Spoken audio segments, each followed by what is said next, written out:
Thank you Ko Ivan, udah luangin waktunya kok. Iya. Kok kita pertama kali ketemu kapan ya kok? Di Bali. Kayaknya di Bali lah. Si Andrew bawa lu ya waktu ke apa namanya? Bikini Club Atlas. Ya, Bikini Club. Betul. Aku nonton podcastnya Ko Ivan. Oke. Dari sebenarnya yang paling bagus tuh yang Overpost sih. Itu ngegawe lumayan gitu. Ya. Terus saya yang Ko Timothy juga. Ya. Sama ngestok lah IG Ko Ivan lah. Ko Ivan kan ada buat bisnis Polaroid pas itu. Oke. Itu modalnya 200 juta terusnya bisa untungnya miliaran. Oke. Tapi gara-gara ini dilihat dari podcast saya, gara-gara pas tuh Fuji masuk, Ko Ivan jadi stop. Itu Ya. bisa diceritain nggak yang pas itu? Oke. Kalau ngomong 200 juta, gimana cara gue 200 juta jadi punya omset miliaran? Karena waktu itu gue 200 juta, gue beli barang, gue PO-in, gue terima cash. Jadi gue bisa terima cash berlipat-lipat dengan jual barang yang bahkan belum diterima orang waktu itu. Makanya dari 200 bisa dapat omset miliaran. Kalau lu tanya gue kenapa Fuji masuk terus gue mundur, karena pada saat itu kan gue ngeliat ini barang hype nih. Barang hype yang tiba-tiba Kamera gitu ya? kamera yang pakai isi. Lu belum zaman lu masih ngompol kali. 2011. 15 2011 ya. 15 tahun lalu ya. Itu untung jual belinya bisa berapa kok? Kayak beli dari China ya? 50% lah ya. Jadi beli 40.000 jual 60.000. Besar banget ya? Ya pada saat itu iya. Tapi semakin banyak yang main, terus gue lihat marketnya nggak berkembang, terus Fuji mau masuk, gue langsung decide gue stop. Lihat market yang nggak berkembang tuh dari salesnya atau Jadi dari gini, market kan misal kita ngomong ada 100 pembeli.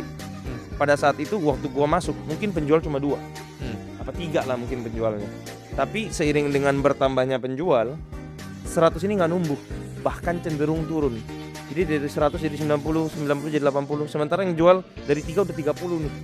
Jadi kan basketnya udah kecil banget. Ya. Habis itu datang raksasanya yang punya brand nih. Oke, gue bawa Fuji Instax Polaroid, gue buka di Indo. Dulu kan nggak ada, Ya. makanya kita masukin. Begitu dia masukin, dia pasti wah ini, jadi supply-nya jadi gede banget dong. Sementara demand-nya nggak berkembang gitu di market. Jadi ya gue decide untuk gue back out. Tapi gue punya temen yang masih ngerjain itu dan sampai sekarang masih jalan. Tapi tinggal dia sendiri. Tapi jalannya growing ini. Ya gue nggak tahu kalau itu ya. Kok dia bisa jalan paralel sama Fuji kan giant ya? Jadi terakhir dia ngambil dari Fuji. Jadi Fuji juga jual, dia juga jual. Jadi dia jadi distributornya Fuji. Kalau Ko Ivan balik lagi ke 2011 yang pada saat itu, pas Fuji masuk, kayak kira-kira ada cara gak buat biar grow juga tanpa pindah gitu? Kan tetap di Polaroid. Ada cara nggak buat grow juga, tapi gini, gua tidak memikirkan caranya pada saat itu. Jadi yang gua pikirin adalah worth it atau tidak gua lanjutin. Gua merasa itu bukan brand gua.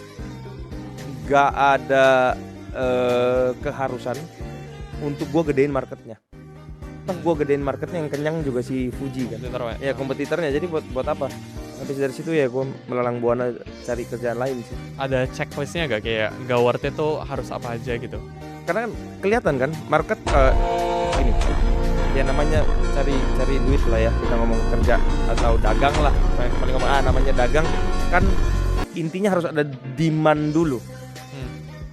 Iya kan, selama demand lebih besar, supply lebih kecil, lu bisa dapat duit banyak. Ya, lu buka kelas gimana sekarang, supply sama demand lebih banyak kan? Supply-nya ya gara-gara crypto lagi drop lagi. Iya, supply-nya